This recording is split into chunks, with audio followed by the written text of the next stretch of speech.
Hey guys, I'm Nick and welcome back to the channel. Well, today we're talking about Star Trek Picard, episode 3. This season is really rolling along nicely. We're only 2 episodes in and it's already got me on the edge of my seat. Our last episode left us on a big cliffhanger with the Latta being taken over by the security troops or whatever of the Confederation of Earth, and it looks like our heroes are in a definite bit of a pickle. How are they going to get out of this one?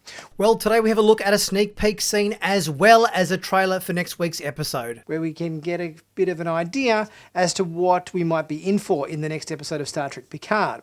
Guys, if you haven't subscribed to Sci-Finatics yet, please be sure to click on that big red button to stay up to date with all the latest Star Trek news on YouTube. Really helps the channel out. And before we get into the sneak peek scene, which kind of starts off with the ship like it's been hit pretty hard by an attack.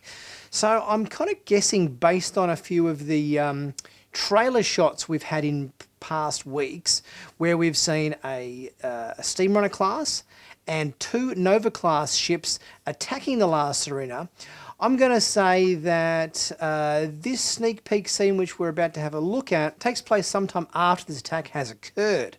So the ship is in a bit of trouble. It's been, systems have been, hit pretty hard, it would seem. And I reckon these Nova class and Steamrunner class ships have given the ship a bit of a run for its money. We know that at the end of last episode, the security troops boarded the ship.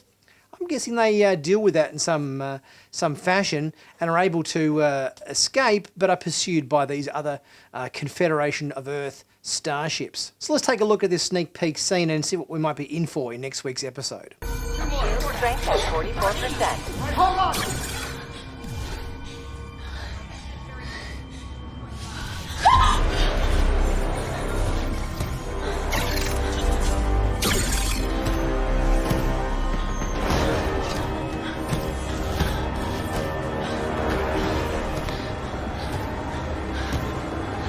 Ooh, that Borg Queen is creepy. I got to say, Annie Wershing's doing a great job of the Borg Queen. She's the 3rd Borg Queen we've had. Alice Krieg and Susanna Thompson have played the Borg Queen before, but Annie Wershing's doing a very solid job of it in this season. And this is the stuff of nightmares, seeing this Borg Queen creeping on her 2 hands towards Jurati. Jurati doesn't look too impressed either. This is quite a fearsome sight she has to deal with here.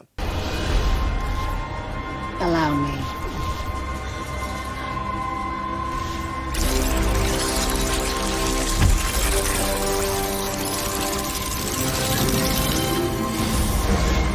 Calculating temporal trajectory.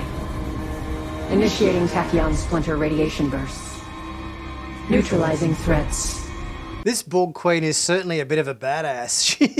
She's taken charge and kicking butt and taking names, it would seem. And the Latta crew has certainly made a bit of a deal with the devil, bringing her on board to take this very risky chance that she's not going to betray them all in some fashion before they have a chance to properly correct the issues in the timeline. Whoa.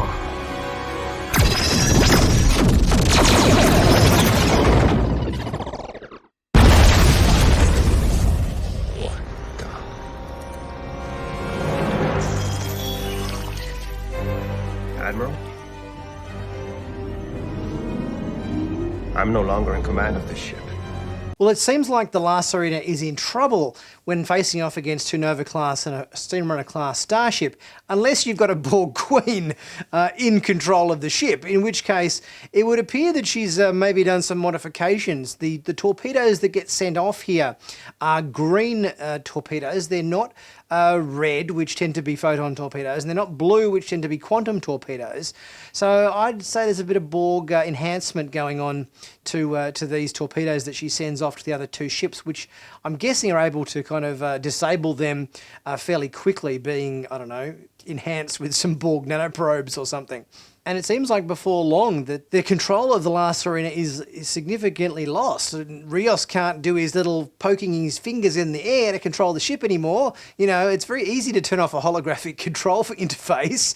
It's something to be said for LCAR's control screens. You can't magically disappear a physical control panel that's in front of you with, glass top and buttons on it, but you can just switch off a holographic, control interface. So, something to be said for the old LCARS displays, I think. Okay, so now we're going to take a quick look at the trailer for episode 3 of Star Trek Picard season 2, which is kind of along the same sort of lines as our sneak peek scene. There's a few extra shots and everything, but still very well worth to have a good look at to get a sense of what we've got coming up in next week's episode.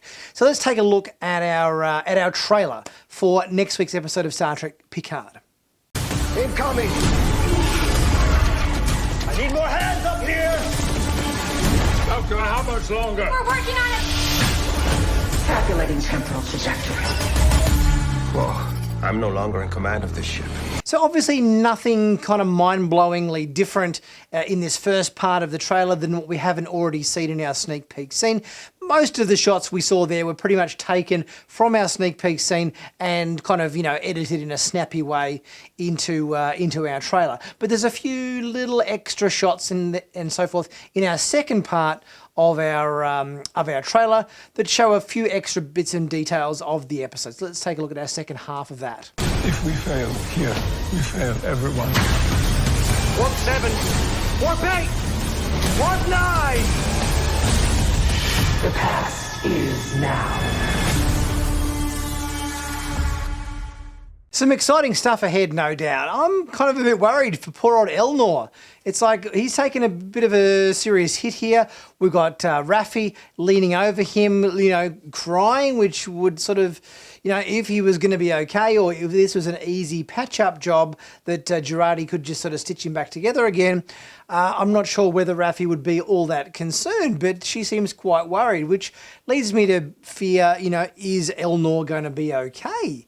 Is he gonna make it to the 21st century and end up in 2024 with the rest of the crew, or is he going to bite the dust? And they're going to have to correct the timeline in order for him to be restored when they return to the present again. Poor old Elnor. I feel bad for him. Let's hope he pulls through okay. It certainly seems like we're in for quite an exciting episode. We've got some ship-to-ship action going on there. We've obviously got some some stuff going on with the Borg Queen, and they're attempting the old chestnut of a slingshot around the sun maneuver. Obviously, we've seen that before in the Yesterday is Tomorrow, I think it is, episode of original series, as well as Star Trek 4, the Voyage Home, where they used it to get back to fix up the whale problem or whatever it was with the probe and everything to get the whales, and yeah. So they've used it, as Picard pointed out in our last episode, that Kirk used that technique a couple of times to get back in time. So it's kind of cool to hear that they're using that same approach that's been instituted a couple of times before in classic Star Trek. Guys, I'm really looking forward to our next episode of Star Trek Picard. The last one really had me on the edge of my seat. Let me know what your thoughts are in terms of these clips from the upcoming sneak peek scene for episode 3 of Star Trek Picard season 2. Guys, please leave a super thanks if you're able to. It really helps the channel out, much appreciated. Like and comment, share this video with your friends, subscribe if you haven't already done so, and check out my merch in the merch store. Picking up cool t-shirts helps the channel out. Pick up a bargain, you won't regret it, they're great quality. And I'll catch you guys very soon for my next video. I'll see you soon.